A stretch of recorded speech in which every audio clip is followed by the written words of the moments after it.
j'avais 17 ans, j'ai rencontré l'œuvre de Duras et vraiment, depuis toujours, elle m'accompagne. C'était quel livre, le premier? Le premier, c'était Barrage contre le plastique. Ah ouais. Oui. Et après, c'était Les Petits Chauds de Tarquinia et Hiroshima, mon amour. Ça, c'est les 3 premiers. Et après, j'ai lu Les Ah, Infidents. c'était le film. C'était le film qui m'a fait lire. Avec après. Alain Resnais. Avec Alain Resnais. Non, c'était une petite merveille. Et ça m'a accompagné toute ma vie. Et jamais, d'abord, à cet âge-là, je ne savais pas que je deviendrais éditeur. Et pour la jeunesse encore moins, je ne savais rien du tout. Et de dire aujourd'hui que je suis l'éditeur de Duras, pour moi, c'est, dans un métier d'éditeur, c'est une grande satisfaction. Je suis très fier de ça.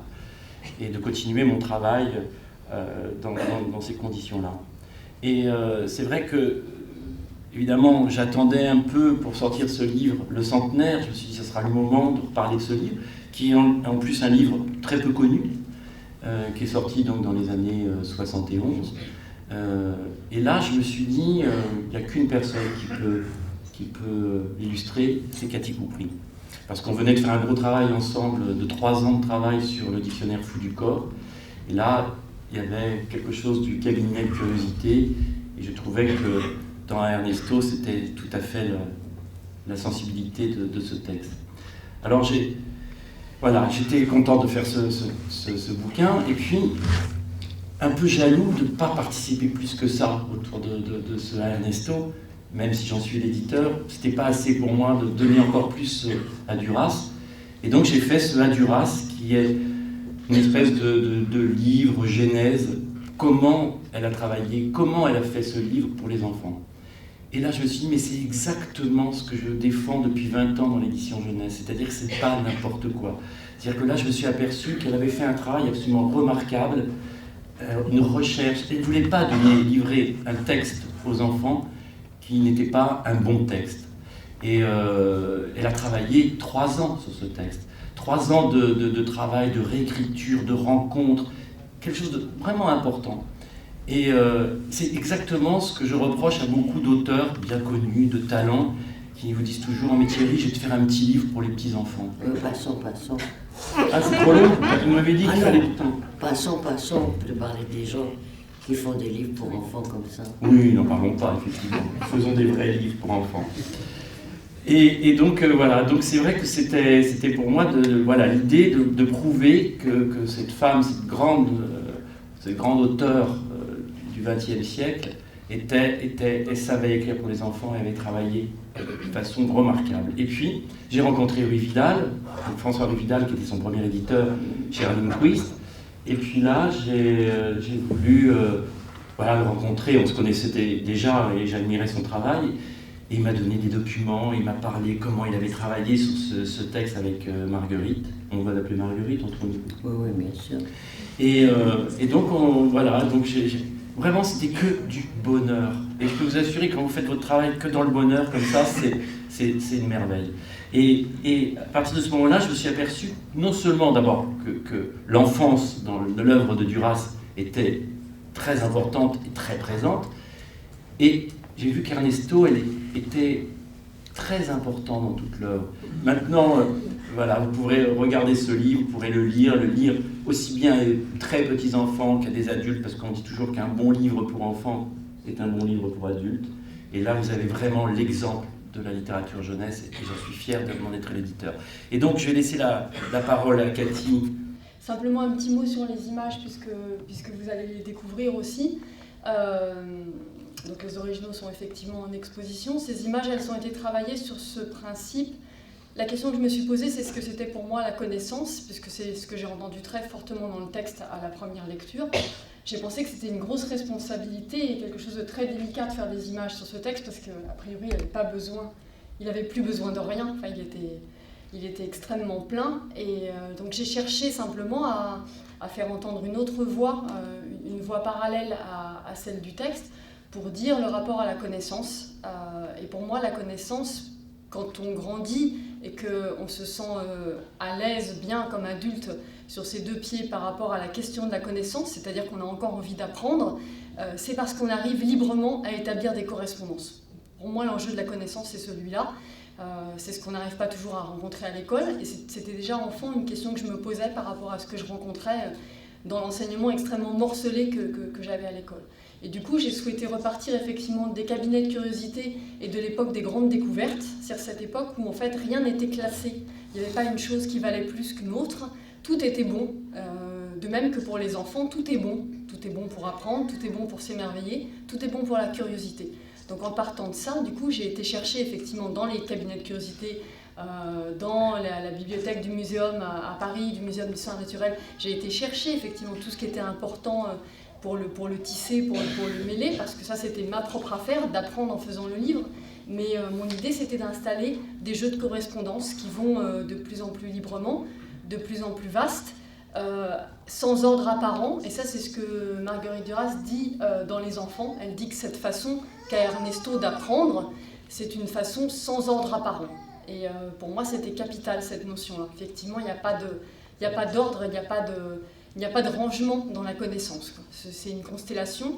Donc voilà, c'est comme ça qu'on a essayé de travailler avec Thierry Magnier, qui m'a accompagnée, parce que quand même, je ne voulais pas être toute seule sur cette affaire-là. Vous savez, Marguerite, c'était la douleur aussi, hein, et le rire. Parce que quand on parle de Madame Marguerite Duras, cette femme a été insultée, ridiculisée. Il fallait qu'elle ait vraiment ce vice de l'écriture au corps. Il fallait qu'elle écrive. Et les périodes, d'ailleurs, elle l'a dit très bien, elle a très bien écrit. Et maintenant, on la porte au nu, on s'en réclame, mais parce qu'elle est morte. Et quand je l'ai connue, je m'habillais chez Chanel. Et comme elle était menue, je lui ai filé les vestes. Elle ne voulait pas les jupes. Elle avait ses petites jupes très courtes. Alors elle mettait ça avec ses petites jupes plissées, ses soquettes. Et il n'y a pas très longtemps, il y a Yann Andrea qui m'a fait parvenir un bouton qu'elle avait, parce qu'elle donnait tout après, qu'elle avait gardé, qui était d'un tailleur et qui représentait une tortue. Je l'ai toujours dans un sac quand je voyage. Voilà. Alors, donc, Ernesto va à l'école pour la première fois. Il revient. Il va tout droit trouver sa maman et lui déclare « Je ne retournerai plus à l'école ». La maman s'arrête d'éplucher une pomme de terre. Elle le regarde. « Pourquoi ?» demande-t-elle. « Parce que, dit Ernesto, à l'école, on m'apprend des choses que je ne sais pas. » « En voilà une autre, dit la mère en reprenant sa pomme de terre.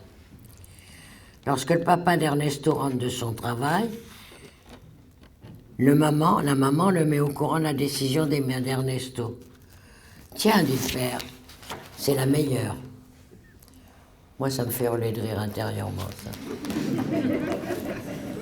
Le lendemain, le papa et la maman d'Ernesto vont voir le maître d'école pour le mettre au courant de la décision d'Ernesto. Le maître ne se souvient pas particulièrement d'un quelconque Ernesto. Le petit bras, décrit la mère. 7 ans, des lunettes. Fait pas grand bruit, il faut dire, mais quand même. Non, je ne vois pas d'Ernesto, dit le maître, après réflexion. Personne ne le voit, dit le père, il n'a l'air de rien. Amenez-le-moi, conclut le maître. Alors là, il y a une bête à bon Dieu, il y a une carotte, un artichaut, une pomme un peu pourrie, des cerises. Le surlendemain, le papa, la maman et Ernesto se retrouvent devant le maître d'Ernesto. Le maître regarde Ernesto. « C'est vous, Ernesto ?» demande-t-il. « Exact, dit Ernesto. »« En effet, dit le maître. En effet. Je ne vous reconnais pas. »« Moi si, dit Ernesto. » La maman montre Ernesto et hausse les épaules. « Vous voyez tout de suite le genre, dit-elle. Après quoi, chacun se tait. Le maître réfléchit. Le papa aussi. Alors là, il y a un grand aigle, il y a un hibou, il y a un pinson, il y a une fleur, il y a une branche, il y a une grenouille, il y a un i, un a, un 8, un 9. Ouh là là, il y en a. Il y a des éperlans, là, il y a un chinois, des escargots. Oh, c'est beau. Ça, vous verrez. La maman d'Ernesto et Ernesto, eux, regardent le matériel scolaire. C'est bien fait de regarder, hein. Le pouce-pouce, le train, la rose, le papillon, la terre, le président, le nègre, le chinois, l'homme. Alors, conclut encore le maître, on refuse de s'instruire. Exact, dit Ernesto. Et pourquoi? Oui, pourquoi, enfant Ernesto? Ça a assez duré, dit Ernesto. Le maître ne se contient plus, il crie. L'instruction est obligatoire. Pas partout, dit Ernesto. On est ici, crie plus fortement le maître. On est ici. On est ici et on n'est pas partout. Moi si, dit Ernesto. Le maître pointe alors son doigt sur la photo du président. Et lui alors, hurle le maître, qui c'est lui, hein? Ernesto regarde attentivement derrière ses lunettes, mais il se trompe et voit le noir. C'est un bonhomme, dit-il. Et ça, supplie la mère en montrant le papillon orange et bleu épinglé dans sa boîte vitrée. Dis, Ernesto, dis ce que c'est au moins ça. Un crime, répond Ernesto. C'est un crime. Alors en effet, là, il y a plein de papillons, ces petites âmes qui s'envolent. Et là, il y a des oiseaux, il y a une étoile de mer, une tortue. Le maître s'est levé, il montre son matériel, il bout. Et ça, dit le maître en montrant le globe terrestre, c'est un ballon de football, une pomme de terre.